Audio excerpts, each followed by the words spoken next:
제14장, 신명기 제14장 22절부터 29절까지 이제 신명기 14장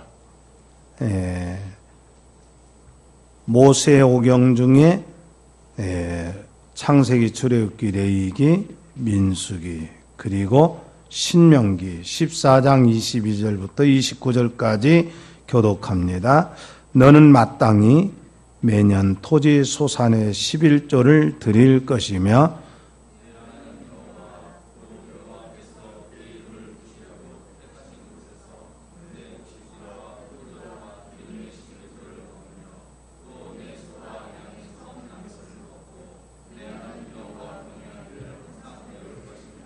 그러나 내 하나님 여호와께서 자기의 이름을 두시려고 택하신 곳이 네게서 너무 멀고 행로가 어려워서 내 하나님 여호와께서 그 풍부히 주신 것을 가지고 갈 수 없거든.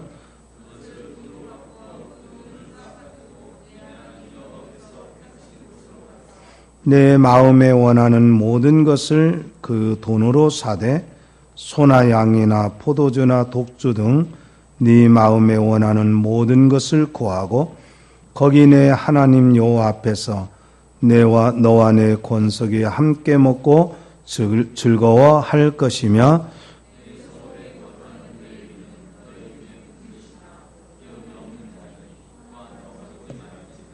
매 3년 끝에 그의 소산의 10분의 1을 다 내어 내 성읍에 저축하여 너희 중에 분깃이나 기업이 없는 레위인과 내 성중에 거류하는 객과 및 고아와 과부들이 와서 먹고 배부르게 하라. 그리하면 내 하나님 여호와께서 내 손으로 하는 범사에 내게 복을 주시리라. 아멘. 우리가 지금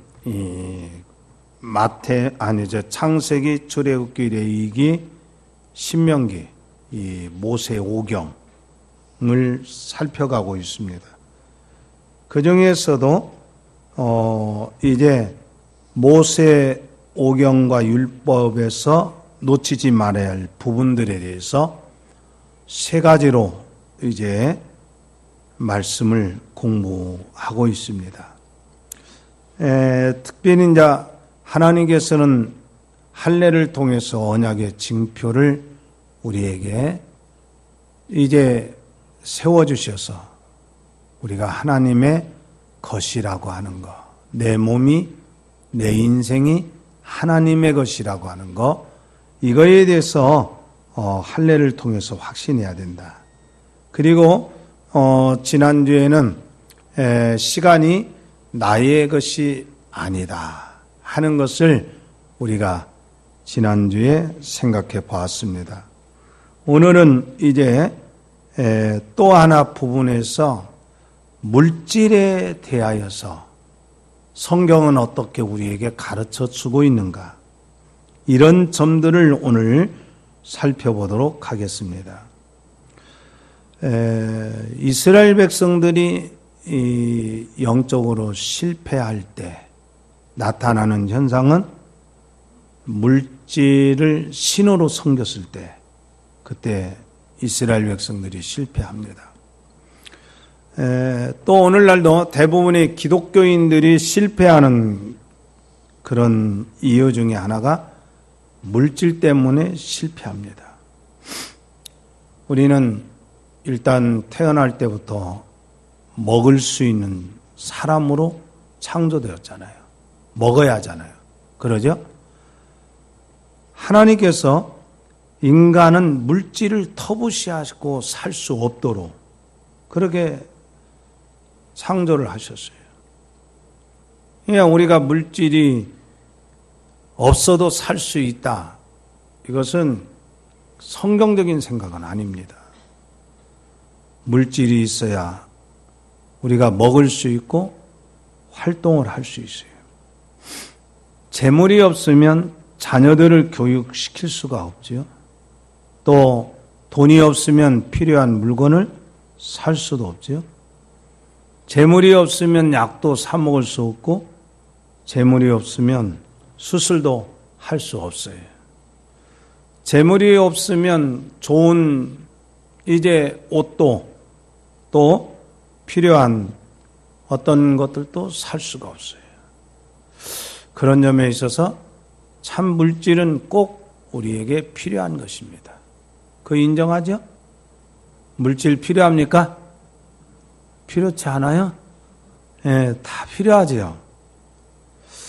그런데 이제 중요한 것은 왜 오늘날 세계 모든 나라들은 전쟁을 할까? 전쟁을 하는 원인을 쭉 들어가 보면 경제 때문에 전쟁을 합니다. 러시아와 미국, 미국과 중국, 중국과 일본, 그리고 사우디아라비아, 이란, 이라크 이런 중동 지역과 영국을 비롯한 프랑스, 독일 이런 유럽과의 긴장관계는 다 뭐 때문에 그러냐면 물질 때문에 그랬어요. 그래서 이 오늘날의 대통령이나 각국 수반들, 정상들은 이제 단순히 정치라고 하는 목적으로만 만나는 것이 아니라 세일즈 외교라고 하는 말이 생겨날 정도로 아주 세일즈 외교의 사활을 겁니다. 그리고 요즘에 이제 이 세계적으로 FTA라고 하는 그 자유무역 협정이라고 하는 이게 세계적으로 지금 바람이 불고 있어요. 어디에 보면 이제 이 자유무역 협정도 일방적으로 어떤 나라만 손해를 보고 어떤 나라만 이익을 보겠다. 이걸 깨자는 거예요. 우리 서로 똑같은 이익을 보자. 이런 약속이죠.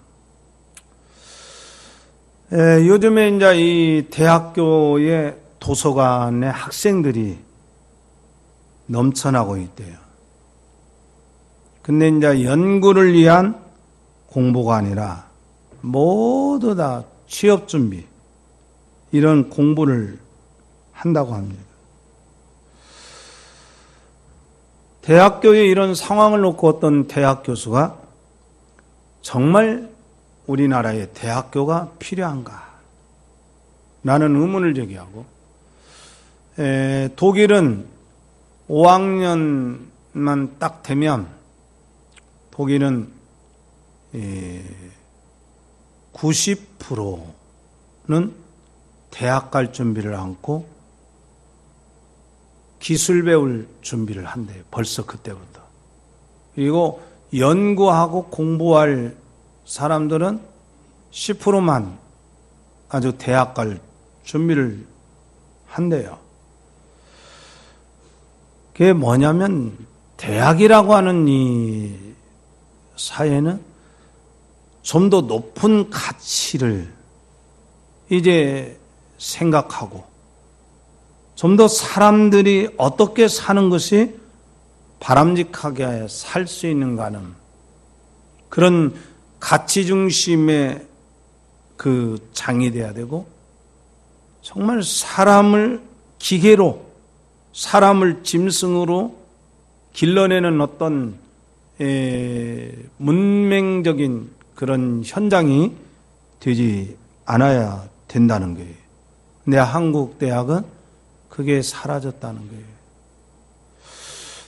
정말 60년대, 70년대, 80년대 대학가의 문화는 항상 대학생들이 캠퍼스에 둘러앉아서 이제 참 같이 발표회를 하고 노래를 하고 그런 어떤 인간이 사는 삶의 가치를 놓고 우리 사회의 도덕성을 놓고 이런 것들에 대한 고민을 했는데, 요즘 대학생들은 그런 생각을 할 겨를이 없다는 거예요. 그러니까 물질을 충족시키는 데 목적을 댄 대학 과정이라는 것은 결국 사회를 건강하게 발전시킬 수 없다는 것이에요. 그러니까 교회마다 장년부가 1000명 정도 되는 교회의 주일학교가 적어도 1000명 정도는 못 되더라도 700~800은 돼야 된대요.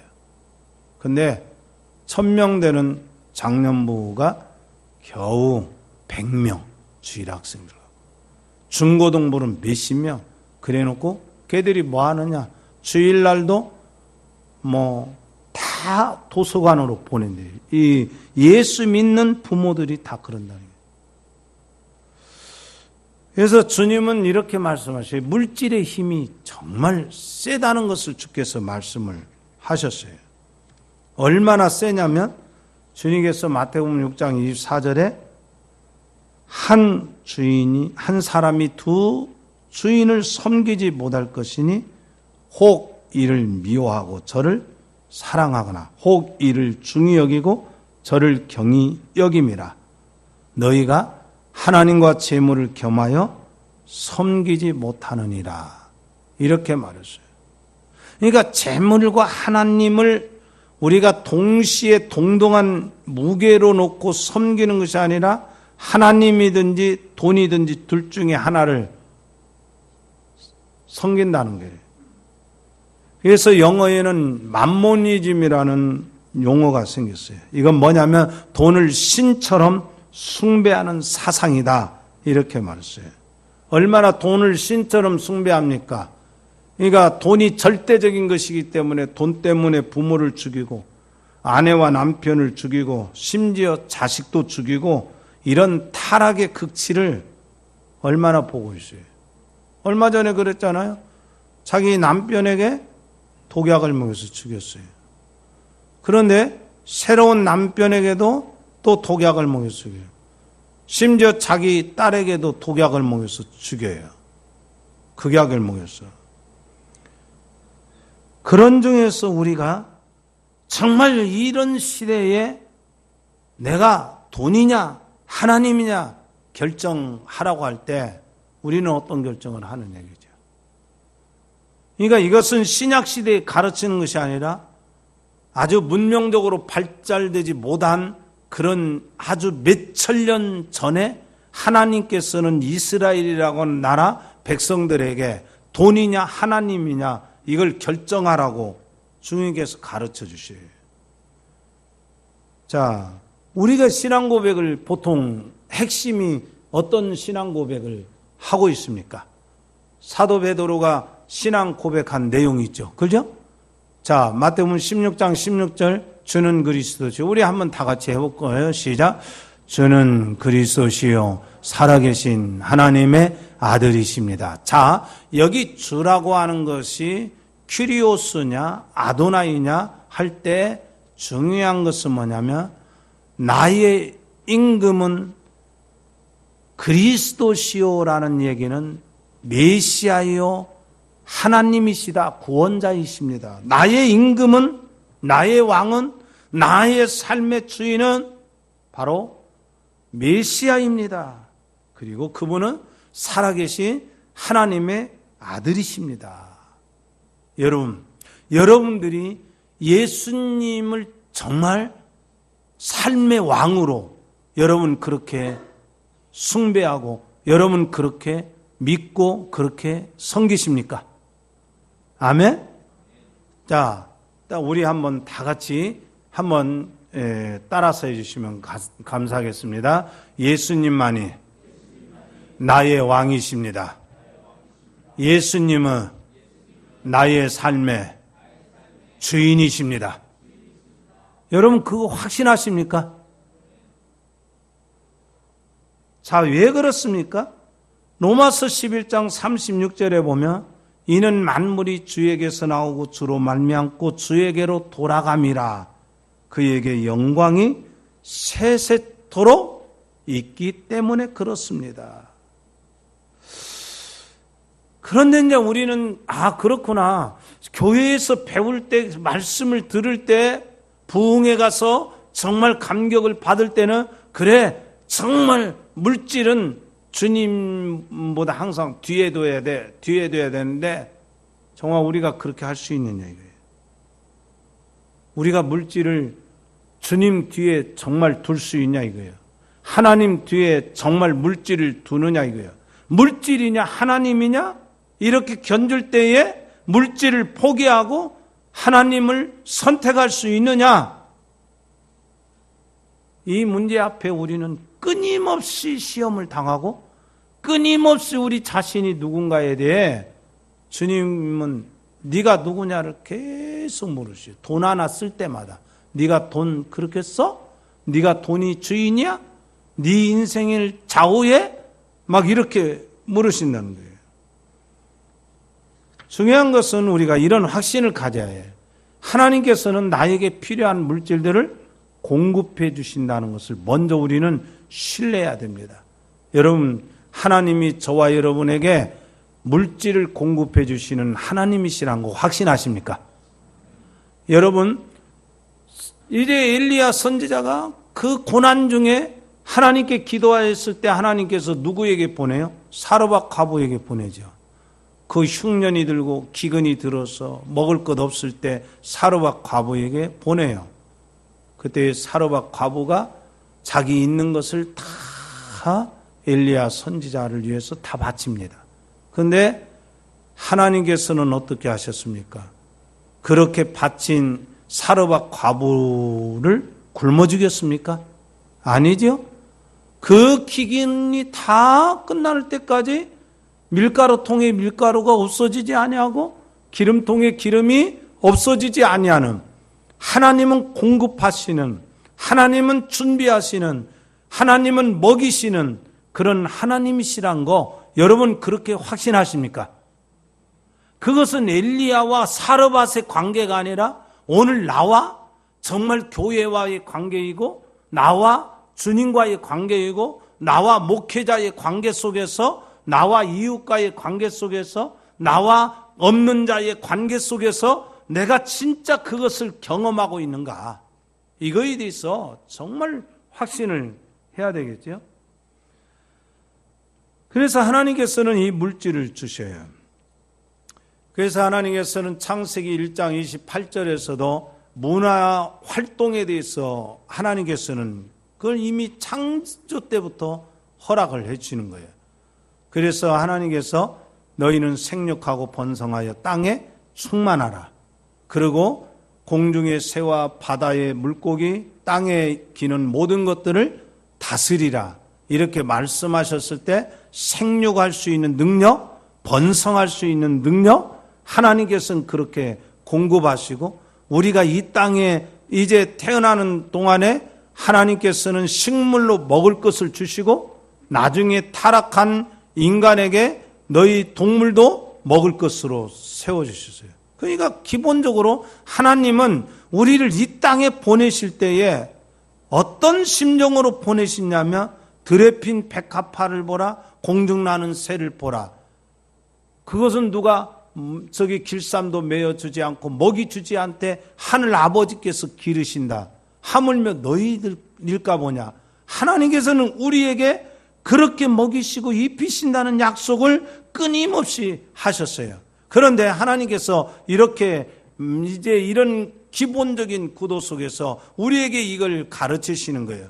바로 너희들이 물질을 어떻게 생각하느냐, 그 물질과 관련해서 너희가 나를 경외하느냐, 나를 진짜 섬기느냐, 이걸 하나님께서 하나의 심볼로서 하나씩 제도로서 주신데 그게 뭐냐면 바로 오늘 본문에 나오는 11조 제도입니다. 우리 11조 제도에 대해서 읽어보도록 합시다. 자, 이것은 성경을 꼭 읽어야 되니까 같이 오늘 제가 서론에 드린 말씀들을 생각하면서 22절부터 29절까지 다 같이 읽도록 합니다.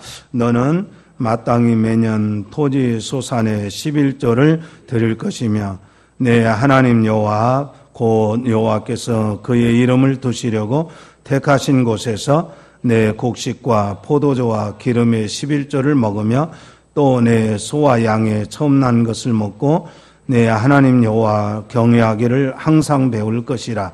그러나 내 하나님 여호와께서 자기의 이름을 두시려고 택하신 곳이 내게서 너무 멀고 행로가 어려워서 내 하나님 여호와께서 그 풍부히 주신 것을 가지고 갈 수 없거든. 그것을 돈으로 받고 그 돈을 싸가지고 내 하나님 여호와께서 택하신 곳으로 가서 내 마음에 원하는 모든 것을 그 돈으로 사되 소나 양이나 포도주나 독주 등 내 마음에 원하는 모든 것을 구하고 거기 내 하나님 여호와 앞에서 너와 내 권속에 함께 먹고 즐거워할 것이며 내 성읍에 거주하는 레위인은 너희 중에 분깃이나 기업이 없는 자인이 또한 저버리지 말지니라. 매 3년 끝에 그의 소산의 10분의 1을 다 내어내 내 성읍에 저축하여 너희 중에 분깃이나 기업이 없는 레위인과 내 성중에 거류하는 객과 및 고아와 과부들이 와서 먹고 배부르게 하라. 그리하면 내 하나님 여호와께서 내 손으로 하는 범사에 내게 복을 주시리라. 아멘. 여러분, 하나님께서 여러분에게 복을 주신다고 약속해 주셨어요. 이 복이 여러분에게 임하기를 축원합니다. 자, 그러면 이제 하나님께서 우리에게 한 가지 물질과 관련해서 분부하시고 명령하신 게 뭐냐면 11조를 드려라. 그렇게 말했어요. 22절에 보면 매년 토지 소산의 11조를 드려라. 이렇게 말했어요. 그래서 내가 하나님으로부터 어떤 입장으로 생산을 하고 노동을 하고 그 노동의 목적과 생산의 목적이 어디에 있느냐라고 말할 때 11조는 하나의 명령이며 그 본질은 11조를 드리는 자가 우리 한번 따라 삽시다. 11조를 드림으로 하나님을 경외하는 것을 배워야 합니다. 여러분, 그러니까 11조라고 하는 것은요, 자 보세요. 내가 돈을 오늘 100만 원 벌었어요. 10만 원을 딱 10개를 세서 딱 드렸다. 이런 10개, 10만 원을 딱 드렸다. 이런 의미로 그쳐서 되는 게 아니에요. 그래, 이 명령은 하나님의 명령이야. 우리가 분명히 아까 예수님을 나의 누구로 고백한다고 그랬어요. 주인으로, 왕으로 그렇게 고백한다고 했죠. 주인이라는 것은 주인이 나에게 물질을 맡겨놓으시는 거예요. 네 것이 아니다. 너는 청직이다. 맡겨놓은 거잖아요.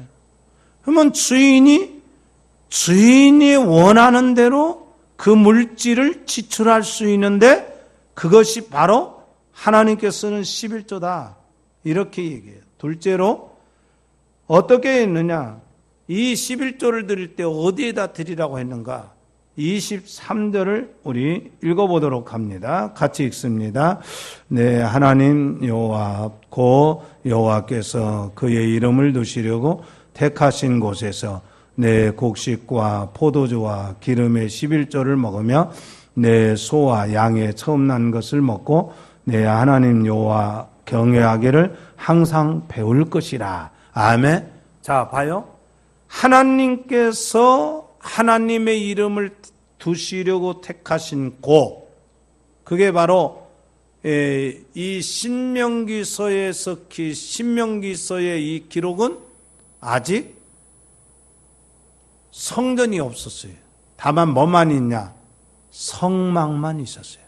그러니까 성막에 드려야 된다. 자, 그러므로 항상 하나님 경외하기를 배우게 된다. 이렇게 말했어요. 그러면 이 11조 제도를 주님께서 이제 어떤 의미로서 이 11조 제도를 하라고 했느냐. 바로 11조 제도의 정신은 뭐냐면 나의 모든 소유가 하나님의 것입니다. 이것을 깨닫도록 하기 위해서. 그리고 모든 매사에 하나님이 나의 재물의 주인이시고 나의 소산의 모든 것의 주인이 되십니다. 그런데 하나님, 이 나의 전부를 대표해서 하나님께 드립니다. 그래서 11조는 대표적인 의미가 있어요.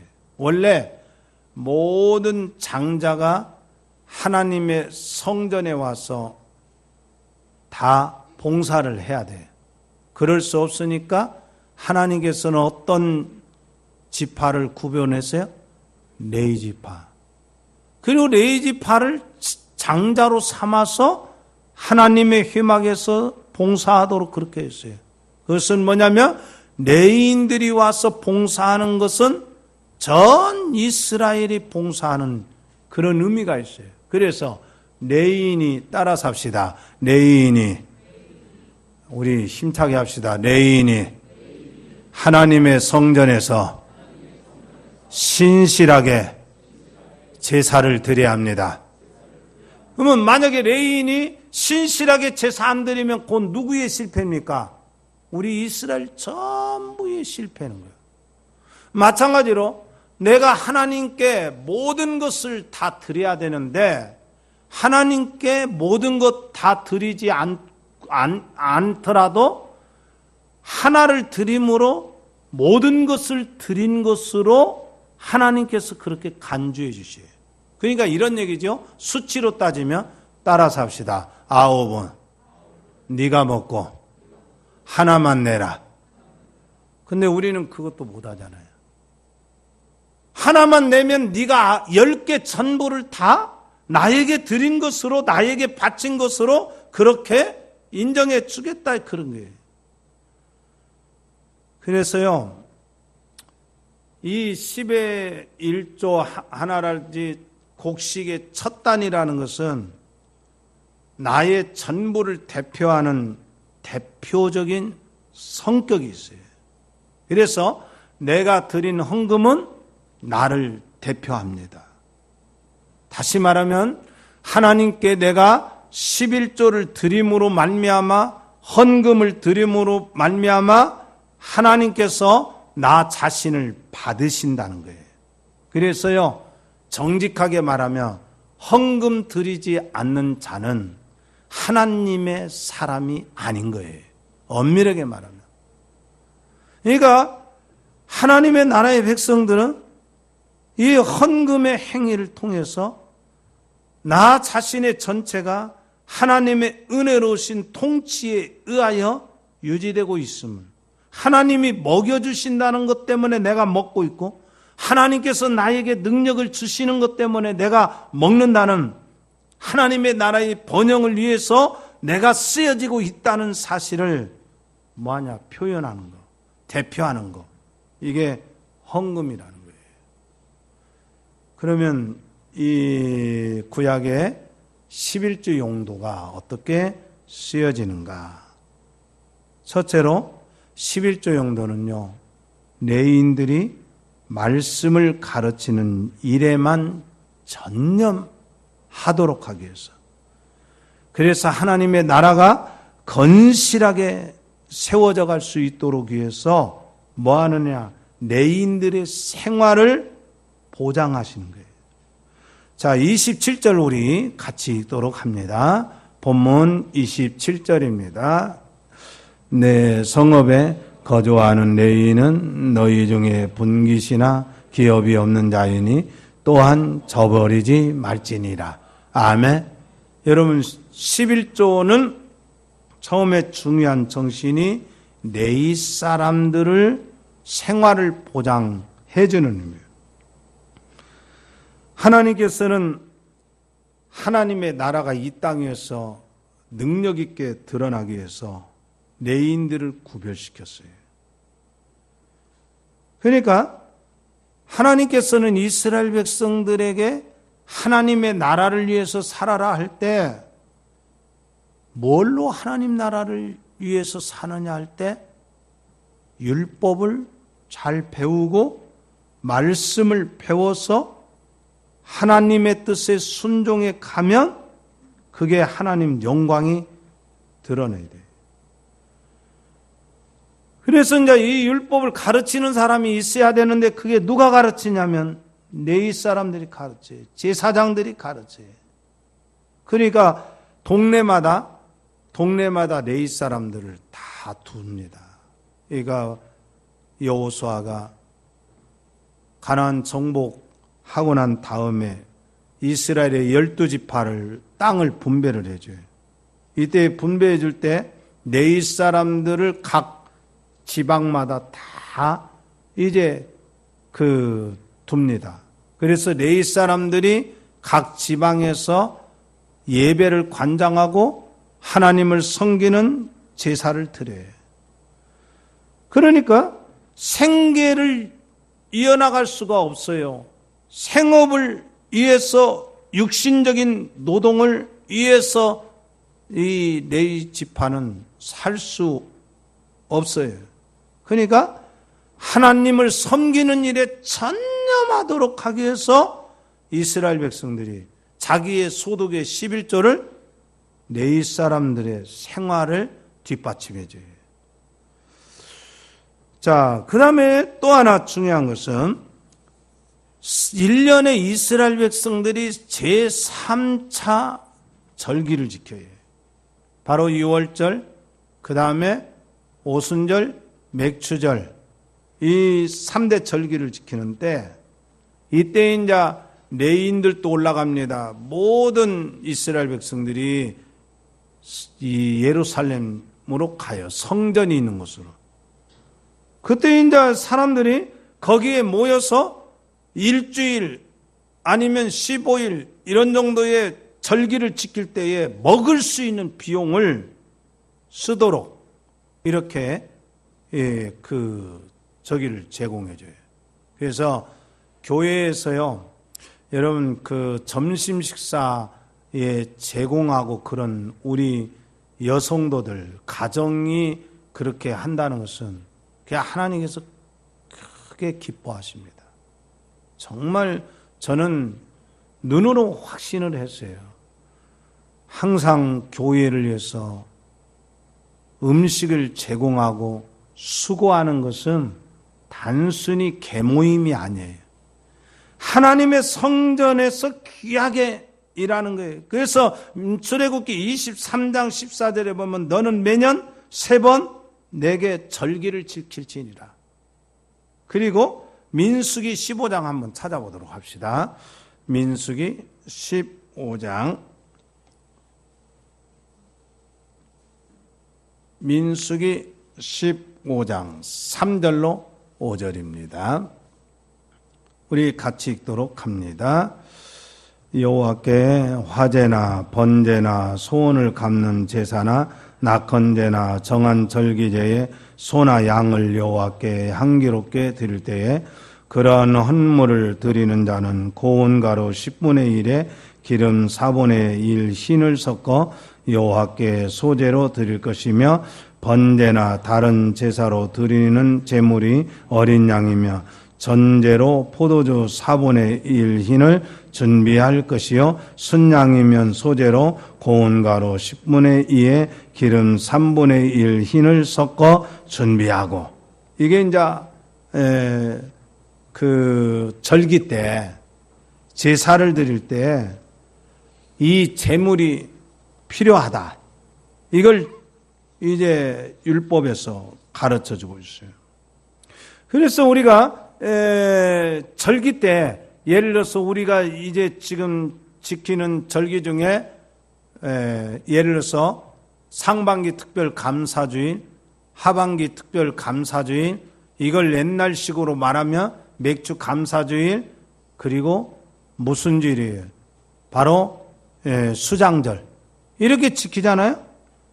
그러니까 이런 것들 때에 우리가 모두 어떤 사람은 떡을 해오고 어떤 사람은 과일을 해오고 이런 것들을 저기 진안에 있는 진안 장로교회 거기는 교인들이 얼마나 저기 추수 그 감사드릴 때 물품을 그렇게 많이 헌물을 했어요. 농사 지은 거, 자기들 한 거. 그러니까 이제 그 이튿날 노예 목사님들 전체 거기에서 이제 모이라고 그 체육관에서 징교하는데 무슨 양 별것다 이렇게 단상에다 이렇게 올려놨더라고. 이게 뭐냐고 그랬더니 우리 목사님들한테 선물 줄 거라고. 그럼 누가 준비했냐? 도대체 이 많은 물질. 그랬더니 지난 장로교회 그 교인들이 이렇게 헌물한 걸 다 목회자들에게 나눠줘요. 이게 참 좋은 정신입니다. 우리가 어떤 절기 때에 정말 절기 비용으로서 절기 때는 축제입니다. 그래서 정말 서로가 즐겁고 기쁨이 넘치는 절기가 돼야 돼요. 그래서 절기 때는요, 서로가 즐거움을 나눠야 됩니다. 절기 때 즐거움이 있어야 돼요. 이게 그러기 위해서는 어때느냐? 여러분, 사람이 모이면 일단 배가 고프면 끈이가 시간이 되면, 식사 시간이 되면 먹어야 하잖아요. 그죠? 그러니까 뭔가 먹으면서 먹는데 그냥 없어가지고 서로 눈치 보고 먹는데 괜히 내 것보단 다른 사람이 더 많고 그러다 보면 짜증나고 이러면 무슨 재미가 있겠어요. 그래서 절기 때는 넉넉하게 서로 이게 하나님께서 그 나라의 천국의 모습을 미리 절기를 통해서 보여주는 거예요. 천국은 뭐야? 쪼잔한 곳이 아니에요. 넉넉한 곳이고 서로 배려하는 것이 그게 천국이다. 이걸 이 땅에서 어떤 제도를 통해서 보여주는 거란 말이에요. 그 다음에 세 번째로 어때느냐? 객이나 과와 과부를 위하여 쓰여지도록 해서 그들의 사회가 사랑과 자비에 의해서 넘치는 그런 아름다운 사회다. 이걸 위해서 이 그 11조를 드리는 거예요. 거기 신명기 16장 한번 볼까요? 16장을 보도록 합시다. 16장 13절부터 15절까지 한번 보도록 합니다. 자, 신명기 16장 13절부터 15절까지 같이 읽습니다. 시작. 너희 타작마당과 포도주 들에 소초를 거두어 들인 후에 이래 동안 초막절을 지킬 것이요 절기를 지킬 때에는 너와 내 자녀와 노비와 내 성중에 거하는 내인과 객과 고아와 과부가 함께 즐거워하되 내 하나님 여호와께서 택하신 곳에서 너는 이래 동안 내 하나님 여호와 앞에 절기를 지키고 내 하나님 여호와께서 내 모든 소출과 내 손으로 행한 모든 일에 복 주실 것이니 너는 온전히 즐거워할지니라. 아멘. 여러분 보세요.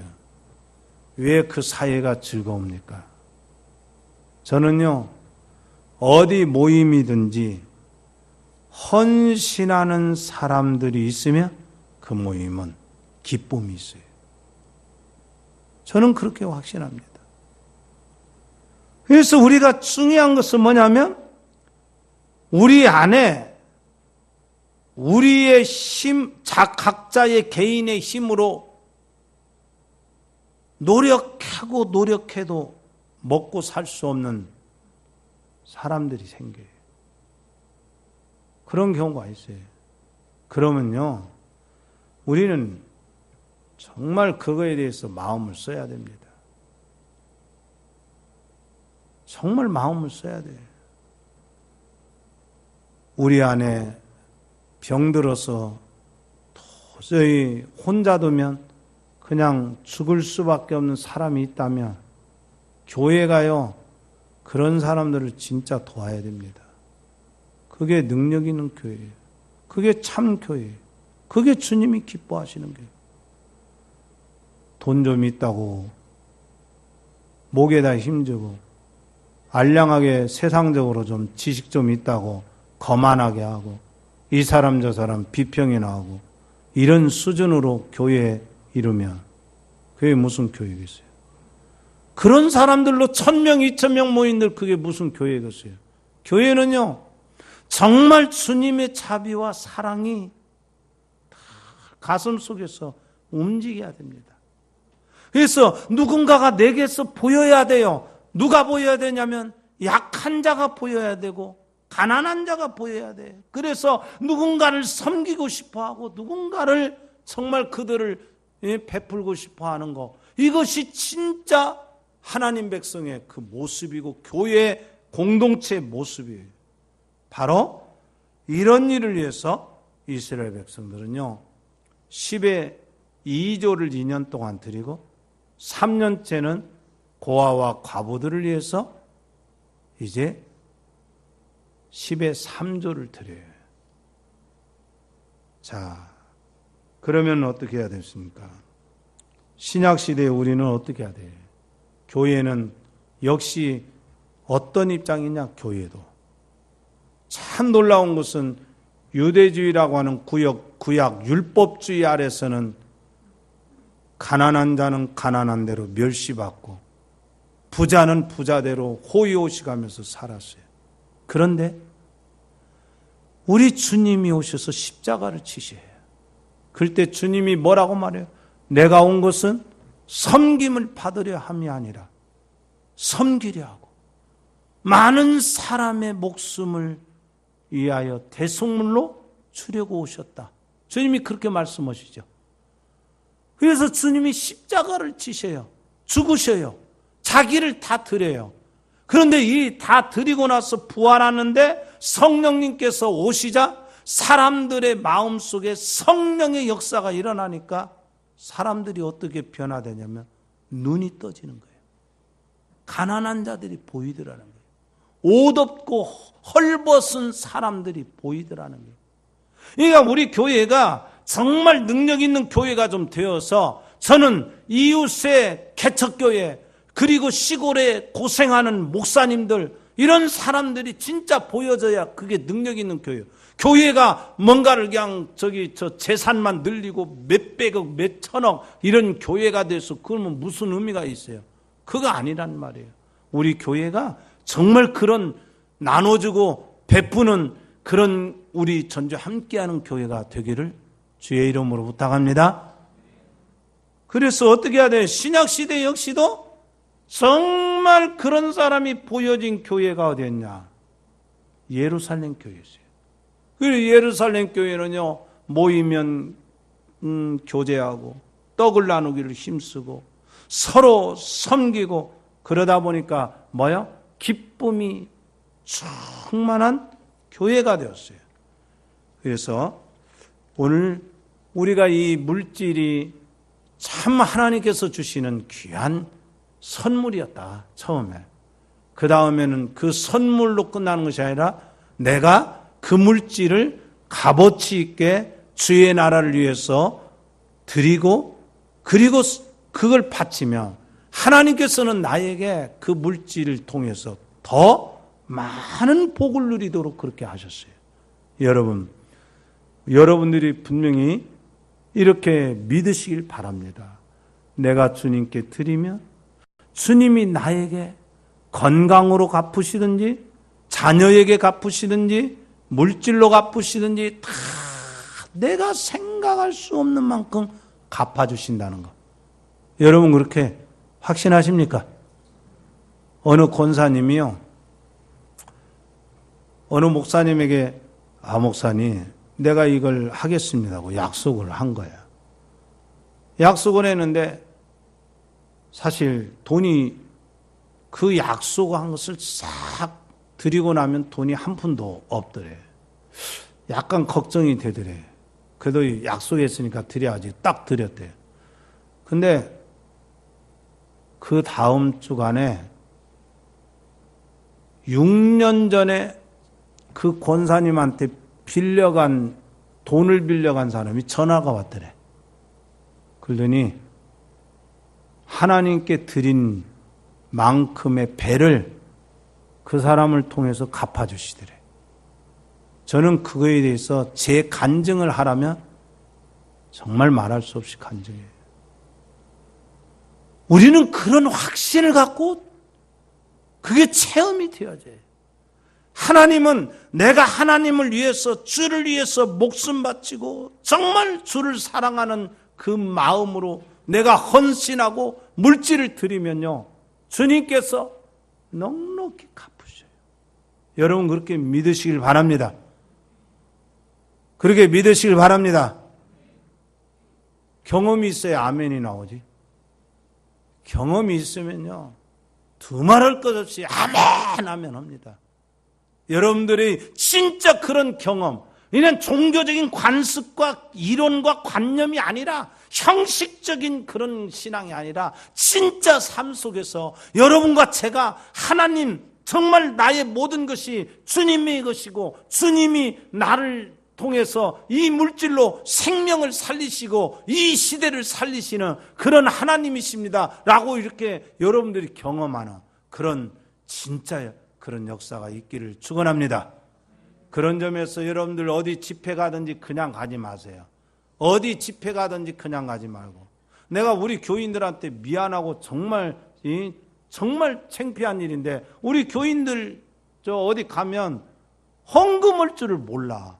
다른 집회에 가도 물론 허는 사람은 하죠. 여러분 10,000원짜리 헌금하고 어디 가든지 하나님, 주님 내가 지금 헌금하겠습니다, 드리겠습니다 하면요, 하나님께서 그걸 다 갚아주셔요. 어디든지 여러분들 집회에 가고 그러면요, 좀 우리들이 먼저 자발적으로 그래 내가 헌금해야지, 내가 드려야지, 그래서 정말 복음이 선포되고 하나님의 나라가 선포되는, 여러분 제가 목회하는 이상의 여러분들의 등골을 빼먹는 목회 안 합니다. 여러분들의 어떤 생활이 피폐해지도록 하는 목회하지 않아요. 여러분들의 영적으로 더 넉넉하고 축복받는 그런 말씀과 여러분들 교훈을 줄 때 여러분들 정말 우리 교인들 넉넉히 하나님께 이제 드려서 축복받는 그런 우리 교우들 되기를 주의 이름으로 축원합니다. 아멘. 기도합시다. 하나님 아버지, 우리가 얼마나 연약하고 부족한 것인가를 깨닫습니다. 그런 중에서도 우리 교회가 우리 주님을 섬겨나갈 때 우리 전주 함께하는 교회에서 열심히 잘하듯이, 또한 어느 곳에 집회를 가든지 연합 집회를 가든지 산상 기도를 갈 때 항상 하나님 앞에 감사의 헌금을 준비하는 그런 믿음으로 우리가 살게 하시고, 주님 앞에 드린 것이 결코 헛되지 않고